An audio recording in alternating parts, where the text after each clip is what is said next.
صاحب کو 3 دفعہ تو جلسہ منسوخ ہو چکا ہے پی ٹی آئی کا، تو 8 ستمبر کو دوبارہ سے یہ کوشش کی جا رہی ہے۔ اللہ کا لاکھ لاکھ شکر ہے، ہمارا اس سے چھوڑ نہیں ہے نا۔ چلو آگے بتاؤ۔ نہیں تو ہو پائے گا کہ نہیں؟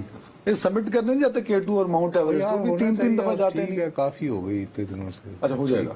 میں یہ نہیں کہہ رہا، میں کہہ رہا ہوں کہ ہو جانا چاہیے۔ ہو جائے کیا ہو جائے گا؟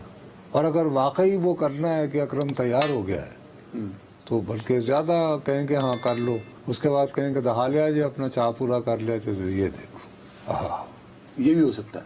نہیں میں یار ایک ایسے گپ لگا رہے یار، ہر چیز میں کو بھائی میں جی خبر نامہ نہیں کرتا، ایک پروگرام ہے اس میں بات تو ہو ہی سکتی ہے سر کہ اس میں کوئی ترجیح نہیں ہے۔ مجھے تو صرف ایک بات ہے، مجھے سنجیدگی سے بتاؤ کیا ایسی کوئی مشین ہے مطلب جیسے آپ ایک انٹری پوائنٹ میں داخل ہو رہے ہو کسی جگہ پہ تو یوں کر کے آپ پہ چلا ہی جائے تو وہ کہیں گے جی آپ کے ادھر لیفٹ میں تو گن ہے پلیز نکالیں۔ ہاں وہ تو ہے نا مشین ہے نا، ایسی مشینیں ہیں وہ تو لگ جائیں گی۔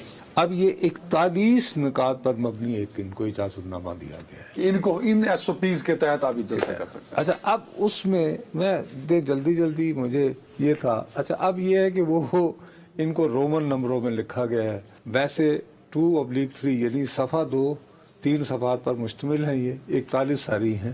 اس میں 18ویں جو ہے نا، 18ویں ترمیم کے مطابق شرط یہ ہے any person of unsound mind not to be allowed inside the venue by the organizers۔ اب کوشچن از کیا وہ مشین ایجاد ہوگی؟ میں اس میں انٹرسٹڈ ہوں، میں خدا کی قسم سے اس کا ترجمہ یہ ہے کہ کوئی بھی ذہنی اعتبار سے انساؤنڈ کا یعنی کہ ہاں کو پاگل دیوانہ نہ آ جائے۔ نہیں وہ پاگل دیوانہ تو چلو حرکتوں سے نظر آتا ہوگا نا، لیکن ان ساؤنڈ تو اب یہ کہ بھی کوئی بھی شخص ہو سکتا ہے جو ایسے بالکل خاموش ہو یوں کر کے بت بناؤ۔ اب خدا کی قسم سے اگر ایسی کوئی مشین دنیا میں میسر ہے تو میں سب سے پہلے 8 بجے میں 5 منٹ پہ دے کر میں دروازے پہ کھڑا ہوں، تم کو تو میں کہوں آج تم ساؤنڈ مائنڈ میں ہو یا نہیں۔ اب یہ ہے کہ اگر فرض کرو وہاں 5 دیوانے گھس گئے، یہ تو آپ نے صاحب آپ کی یہ تو وائلیٹ کیا ہے۔ اب یہ اس کو ویسے یہ تو ٹھیک بات ہے کہ کسی پاگل دیوانے کا جلسہ کوئی کہا۔ میں نے سنا ہے کہ علی امین گنڈا پور نے کہا کہ مجھ سے بڑا پاگل کو کہاں ہے، یعنی کہ بھائی میں کو مجھ سے بڑا دیوانہ کون ہے، دیکھتا ہوں مجھے روک کے دکھاؤ۔ تو کیا اب میں ان ساؤنڈ کہلائے جاؤں گا؟ 41 پڑھ لی ہیں تسی؟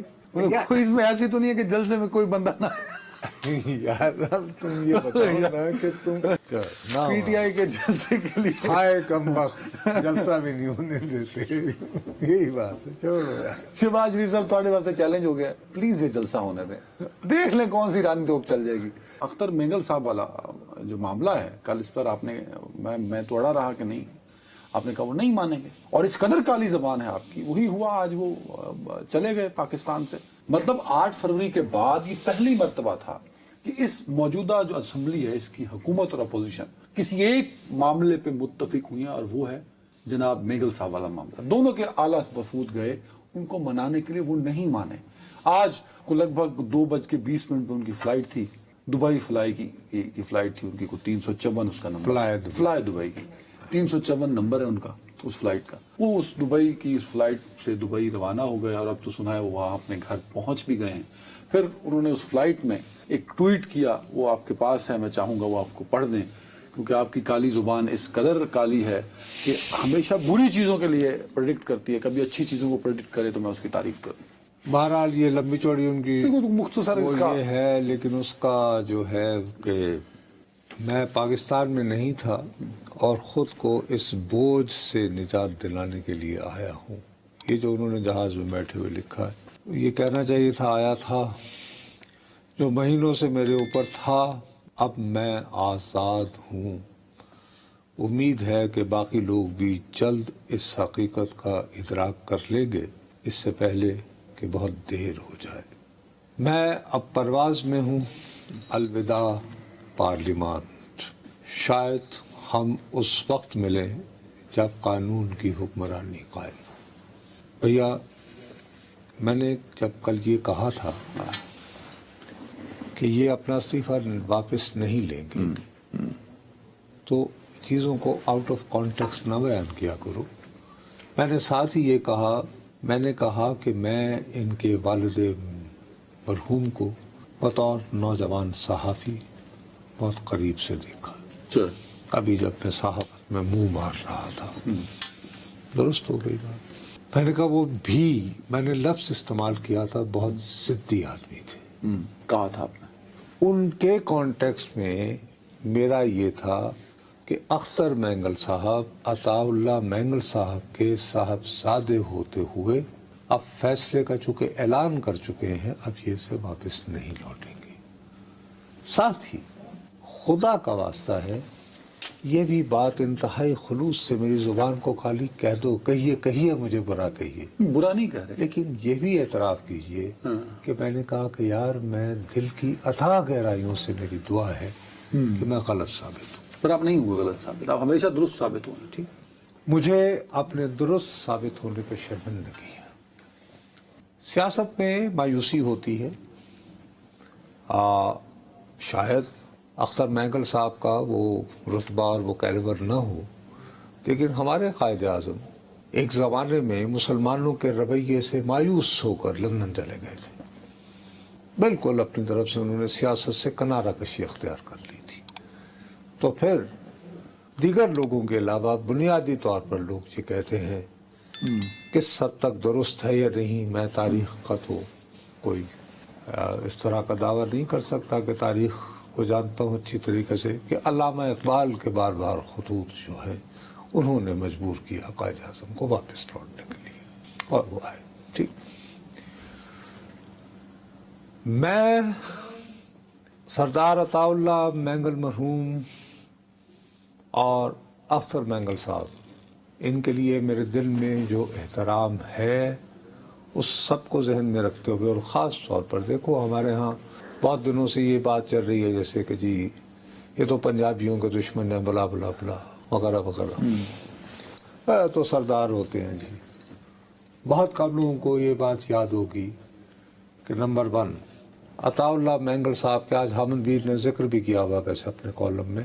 تھینک یو حامد، کاش کہ میرا بھی آج کالم ویسے اختر مینگل کے بارے میں تھا اپنے اخبار میں، لیکن اس میں میں ادھر تاریخ میں نہیں گیا تھا، میں حال پہ زیادہ رہا.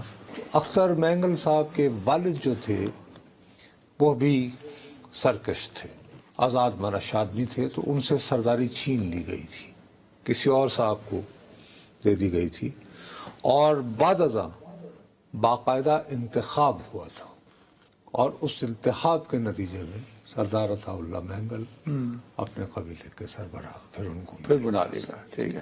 ایک بات. دوسری بات یہ ہے کہ بلوچستان میں یہ فیصلہ کرنا کہ بلوچستان کی سرکاری زبان ہیلو 1972 میں اردو زبان ہوگی. وہاں تو اردو بولنے والے نہیں. سر میں آپ سے کہہ رہا ہوں کہ باقاعدہ یہ فیصلہ ہوا پاکستان کے 2 اولی صوبے، دونوں صوبوں میں چلیں آپ یہ کہہ سکتے ہیں کہ ان دنوں صوبہ سرحد اور آج خیبر پختونخوا کہلاتے صوبے کے وزیر اعلیٰ مولانا مفتی محمود مرحوم تھے جو مولانا فضل الرحمان کے والد تھے. تو جی جمعیت علماء اسلام کا اثر ہوگا. تو انہوں نے، لیکن نیشنل عوامی پارٹی تو پشتون قوم پرستوں کی زبان کی جماعت مانی جاتی ہے نا، اور نیشنل عوامی پارٹی پہ یہ کہہ کر بین لگایا گیا کہ یہ تو پختونستان بنانا چاہتے ہیں. انہوں نے فیصلہ کیا کہ یہاں کی سرکاری زبان اردو ہوگی. اچھا، اس میں نیشنل عوامی پارٹی بھی شامل ہے. اور بلوچستان میں Sardar Ataullah Mengal was elected on national Awami party ticket. تو یہ تو بلوچستان قوم پرست ہوئے نا. اور غوث بخش بزنجو صاحب قومی اسمبلی کے لیے الیکٹ ہوئے تھے اور وہ گورنر تھے. ان کی گورنمنٹ جو ہے وہ ڈسمس کروا دی گئی. سرداری نظام کے خلاف کھڑے ہو کر بطور وزیر اعلیٰ بلوچستان اختر مینگل صاحب نے جو ہے قرارداد منظور کی. انہوں نے کہا کہ چونکہ وفاق اختر مینگل صاحب نے، یار اختر مینگل تو سو بچے عطا تھے، اللہ سردار عطا اللہ اختر خان مینگل کا نام ہے، Mengal minister, as chief minister Balochistan. ٹھیک ہے. تو عطا اللہ مینگل تو صاحب. 2 کام بنیادی ہو گئے. ہو گئی بات سر. میں عرض یہ کرنا چاہتا ہوں کہ یہ تمام، اور اس کے بعد کیا ہوا، ایک اور جو بہت بڑی ٹریجڈی ہے، بہت کم لوگوں کو یاد ہے، کہ جب ان کی حکومت کو ڈسمس کر دیا گیا تو ان کے بیٹے تھے اسد، وہ لاپتہ ہو گئے تھے. اس پہ اتنے زیادہ برا فروختہ ہوئے تھے. غلام مصطفیٰ جتوئی صاحب جو کہ بہت قریب تھے، اور وہ یہاں پہ مرکز میں کمیونیکیشن منسٹر تھے، جو اس زمانے میں بہت بڑی وزارت مانی جاتی تھی. اس میں ریلوے بھی آ جاتا تھا، اور سڑکیں وڑکیں، فون شون، ہر چیز. انہوں نے استعفیٰ دے دیا تھا اور انہیں بہت مشکل سے منایا گیا تھا. ٹھیک، اس کے باوجود تو اسد مینگل صاحب نہیں ملے، یہ میرے خیال. جی بھٹو صاحب نے اپنی جو آخری کتاب لکھی ہوئی ہے ریومر اینڈ ریالٹی، اس میں ذکر ہے باقاعدہ اس کا. یعنی تو وہ ان یہاں کو سنیں، اس سب کے باوجود یہاں میں چاہتا ہوں، مجھے نہیں پتا نا تاریخ، اس لیے کبھی کوئی پڑھ لیتا ہوں آپ سے. عطا اللہ مینگل صاحب نے جو استعفیٰ دیا تھا وہ اپنے بیٹے کے لاپتہ ہونے پر دیا. غلام نہیں، ان کی گورنمنٹ تو پہلے ڈسمس کر دی گئی. غلام مصطفیٰ جتوئی صاحب جو پاکستان پیپلز پارٹی سے تھے، چونکہ ان کے بچوں کے دوست تھے، اور یہ تھا کہ ان کی تلاش میں جتوئی صاحب کے گھر پہ بھی، اور کچھ افواہیں یہ تھیں کہ جتوئی صاحب کے خان سے وہ ان کو اٹھایا گیا تھا. یہ افواہ. بہرحال میں عرض یہ کرنا چاہتا ہوں کہ اس تمام قربانی اور جدوجہد کو سلام کرنے کے باوجود جناب اختر مینگل صاحب، میں یہ بات کہنے کو مجبور ہوں کہ لوگ یہ فرض کریں گے کہ بالآخر آپ سب جمہوریت کے ساتھ محبت کے باوجود سردار ہی ثابت ہوئے. کیوں سر؟ مجھے آپ سے یہ توقع تھی، جیسے میں کل ایکسپیکٹ کر رہا تھا، کہ آپ یقیناً نہ آتے قومی اسمبلی میں سر، بالکل، لیکن آپ کو اپنے حلقے میں جانا چاہیے تھا. پہلے آپ کو اگر معافی مانگنی چاہیے تو انہیں کہنا چاہیے کہ یار آپ لوگوں نے مجھے جس چاؤ سے منتخب کیا تھا، میں معافی چاہتا ہوں یار، میں آپ لوگوں کے بھی توقعات پہ پورا نہیں اترا، یا میں اس قدر بااختیار نہیں ہوں. دوسری بات یہ کہ آپ نے ایک جماعت بنا رکھی ہے، اس جماعت سے تعلق واسطوں کی وجہ سے بہت سارے لوگوں نے بہت ساری تکلیف برداشت کی ہے. اختر مینگل صاحب، ان کا حق بنتا ہے کہ آپ ان کو اعتماد میں لے کر کہتے کہ بھائیو میری طرف سے بس ہے، میں نے چراغ بجھا دیے ہیں، آپ آزاد ہو، اب اپنے فیصلے کرو کہ اس جماعت کو چلانا یا نہیں چلانا. تیسری بات یہ کہ آپ جب چلے جاتے ہیں تو آپ کیسے اس کیس کو دنیا کے آگے ثابت کریں گے کہ پرامن احتجاج کے ذریعے بھی ہم اپنے حقوق حاصل کر سکتے ہیں. باقی وہ تمام لوگ جو یہ کہتے ہیں کہ بلے ایسا مرنا نہ گور پہ آ کوئی ہور، یہی لڑیں گے، مزاحمت کریں گے، ہتھیار نہیں اٹھائیں گے، وہ کہیں گے یار اگر ہم جیسے لوگ نہیں ہیں تو میں تو بیچارہ غریب کا بچہ ہوں یار، میرا کون والی وارث ہوگا. تو ان کے حوصلے بھی پست ان کا حوصلہ بھی پست ہو گیا. تو آپ نے اگر دبئی بھی چلے جانا ہے، چلے جاتے پہلے ہم کے چلے جاتے، پہلے سر پارٹی کے لوگوں سے مل لیتے. یہ آپ سے میرا گلہ رہے گا، جہاں تک آپ کی تعریف وہ آپ کا گلہ میں آج بھی کہتا ہوں. بی این پی مینگل کے ساتھ جو لوگ ہیں نا بلوچستان میں آج کل پچھلے 8 مہینوں سے رو رہے ہیں، کونسل لیول کے ہوتے ہیں، گراؤنڈ لیول کی سیاست کرتے ہیں، جن کے پاس ٹکٹ تھا، ان کی بات سننے کو کوئی نہیں تیار. جس جگہ وہ رہتے ہیں وہاں نالیاں، گلیاں، بلوچستان میں ترقیاتی کام، پی ایس ڈی پی کے فنڈز، تو وہ جو ان کی پارٹی کے ورکر ہیں، جو سیاسی ورکر ہے، بنیادی ورکر، وہ بلوچستان حکومت میں ذلیل ہو رہا ہے. اور بگٹی صاحب کی حکومت، میں کیا کہوں، دوست ہیں ہمارے وہ، تو ان کا درد تو سمجھتے نا مینگل صاحب، ان کے لیے چلے. اور اس کے علاوہ ایک اور بھی ہے بھائی وہاں پر، میرے پاس 1 منٹ ہے. شفیق مینگل کی قیادت میں بھی ایک گروہ ہے، انہوں نے بھی آپ کی جماعت کے لوگوں کا جینا دو پر کر رکھا. آپ کا سایہ ان کے سر پر نہ ہو، وہ کیا محسوس کریں گے؟ وہ یہ محسوس کریں گے ہمیں ابینڈن کر دیا گیا ہے. اب آپ اسی کا تقابل، آپ کے سیاسی رائیول ہیں، سوچ آپ کی ملتی جلتی ہے. ڈاکٹر مالک غریب آدمی ہے نا، وہ تو نہیں جا رہا تربت سے کہیں بھی، ڈٹا ہوا ہے نا بیچارہ. اس کے لیے دبئی میں گھر ہونا بھی ضروری ہے. اچھا صاحب، بہرحال مجھے افسوس ہوا ان تمام وجوہات پہ جن کی وجہ سے، اور میں آپ کی تاریخ کو ذہن میں رکھتے ہوئے میرے ذہن میں تھا کہ آپ جا کے وہاں بیٹھ جائیں گے کہ میں یہاں بیٹھا ہوں اور نہیں پرامن ہلوں گا، جدوجہد کے اور تحت نہیں ہلوں گا.